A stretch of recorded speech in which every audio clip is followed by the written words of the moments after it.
Você conhece ou já ouviu falar de risco cross-border? Se você não conhece ou quer saber um pouquinho mais sobre isso, fica comigo nesse vídeo, que logo depois da vinheta eu vou te explicar um pouco mais sobre o que é risco cross-border.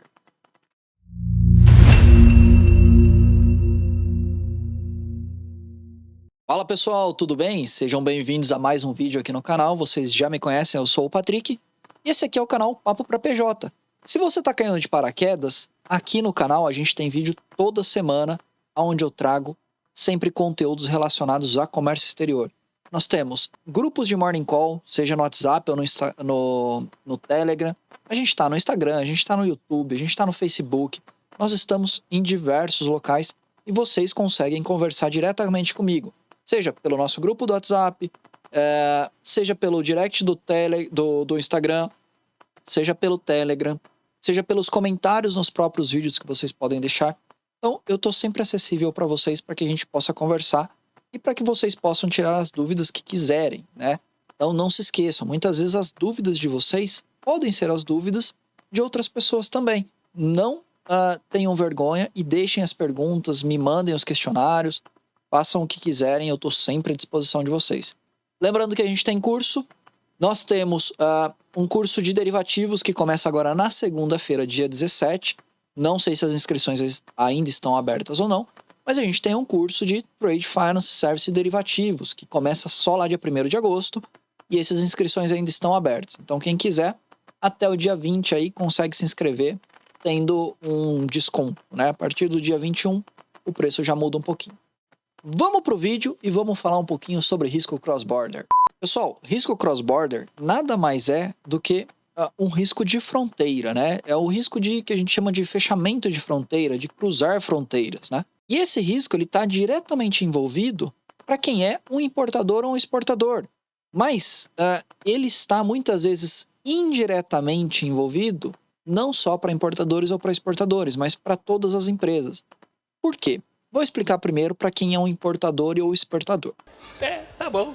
Quando eu vou exportar ou importar um produto, eu preciso entender quais são as exigências do país de destino, né? Ou do país onde está essa mercadoria, né? Essa mercadoria para sair do país, quais são as exigências? Para eu receber essas mercadorias no meu país, quais são as exigências? Então, quais são as exigências para essa mercadoria sair do país de origem e chegar no país de destino, né? Muitas vezes a gente tem exigências de certificados, exigências governamentais, tem uma série de burocracias que pode ter em cima de algumas mercadorias que viram para o lado do risco cross-border. E por que isso se vira para um lado de risco cross-border? Porque é um cruzamento de fronteira. Então, saiu de um determinado país e está vindo para outro.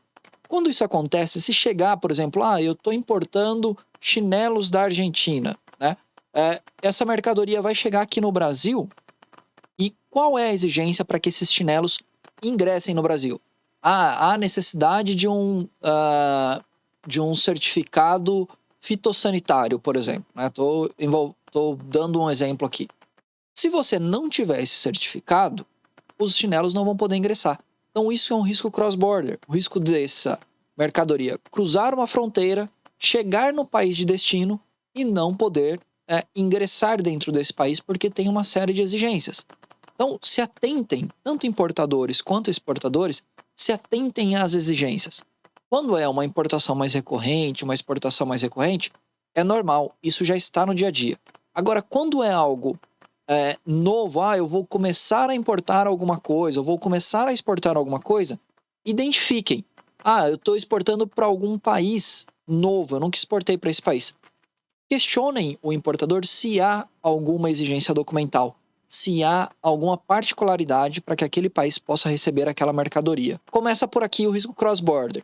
Risco cross-border é o risco de mandar uma mercadoria ou receber uma mercadoria e ela não puder ingressar no país, tá? Isso é um risco cross-border. É claro. Ainda na parte de importadores e exportadores, o que mais a gente tem no risco cross-border? A gente tem o risco de pagamento, né? Que aí entra realmente onde a gente fala de risco de fechamento de fronteira. O que é o risco de fechamento de fronteira? É o risco de eu exportar alguma coisa e aquela pessoa não conseguir me pagar, né? É o risco de eu importar alguma coisa, as fronteiras fecharem e eu não conseguir pagar aquela importação. E aí você pode virar para mim e falar assim: ah, Patrick, tudo bem, mas quantas vezes você já viu o risco de fechamento de fronteira? Quantas vezes você já viu acontecer o cross-border? Isso tem muito pouca influência em cima de tudo aquilo que a gente vê no dia a dia, né? Realmente, a gente vê muito pouco disso, mas tem um exemplo muito claro e muito recente que a gente está tendo agora, né? Exceto Rússia e Ucrânia, que estão no momento extremo de guerra, né? Não estou nem usando eles como exemplo. Eu quero usar os nossos amigos que estão aqui próximos, aqui, os argentinos, né? Hoje, para a saída de divisas da Argentina, não é algo tão fácil. Então, existe um cronograma para que essas divisas, para que o dinheiro, dólar principalmente, possa sair da Argentina. Então, não é porque eu, sendo um argentino, quero pagar qualquer coisa que eu vou conseguir. Não, existe um cronograma de saída desses recursos lá da Argentina. Então, notem que não é só um país fechar fronteiras com o outro. A gente pode ter diversos tipos de riscos, né? E o mais recente agora, o mais próximo que a gente está tendo aqui é a Argentina, porque não tem essa saída de divisas o tempo todo. E de que forma que eu mitigo tudo isso, né?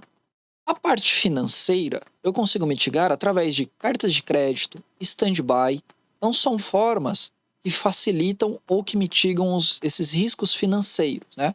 A parte de importação ou exportação, ela já é um pouco mais complicada de poder se mitigar, porque você já exportou. Então, para se mitigar, precisa realmente realizar uma pesquisa com antecedência, ou antes de realizar a exportação, ou antes de realizar a importação, né? Essa é a forma de mitigar exportações ou importações de mercadorias. Formas de se mitigar a parte financeira, de capacidade de pagamento ou não, é utilizando as garantias, seja ela uma carta de crédito ou seja ela uma stand-by.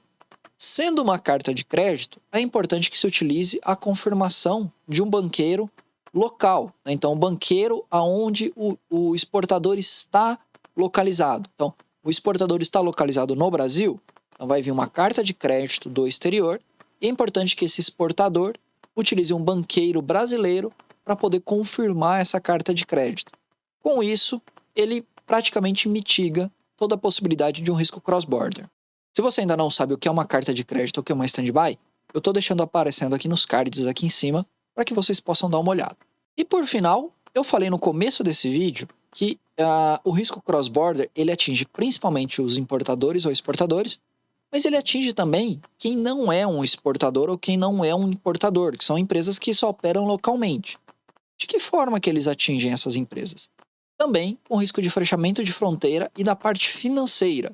Não estou nem falando da parte econômica, porque quando a gente tem um fechamento de fronteira, a tendência é que a economia daquele país que houve o fechamento de fronteira dê uma abalada. Mas eu não vou nem entrar na parte econômica, não é o intuito desse vídeo aqui, tá?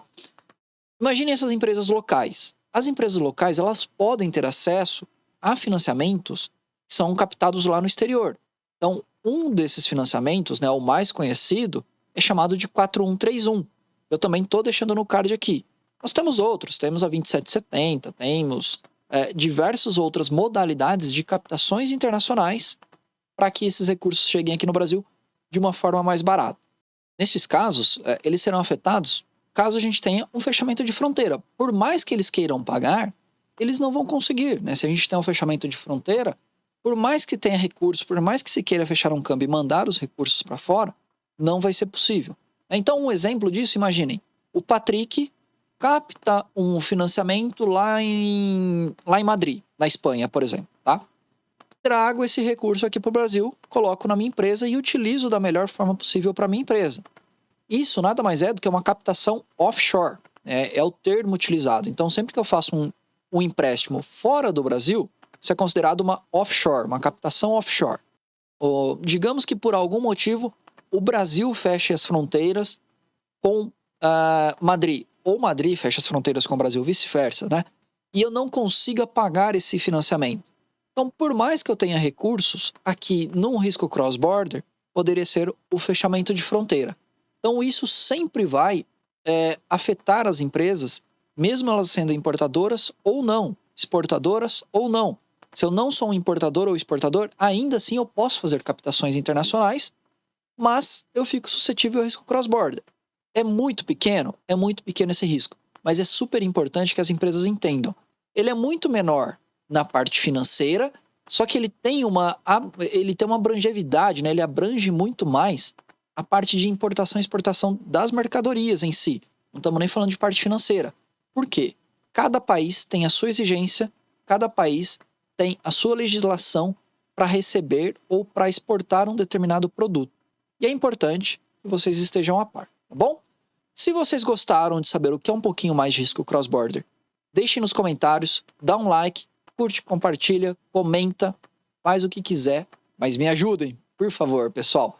Eu só peço isso, então se gostou, deixa um joinha aí, dá um like pra gente e nos vemos no próximo vídeo. A gente tem vídeo aqui toda semana.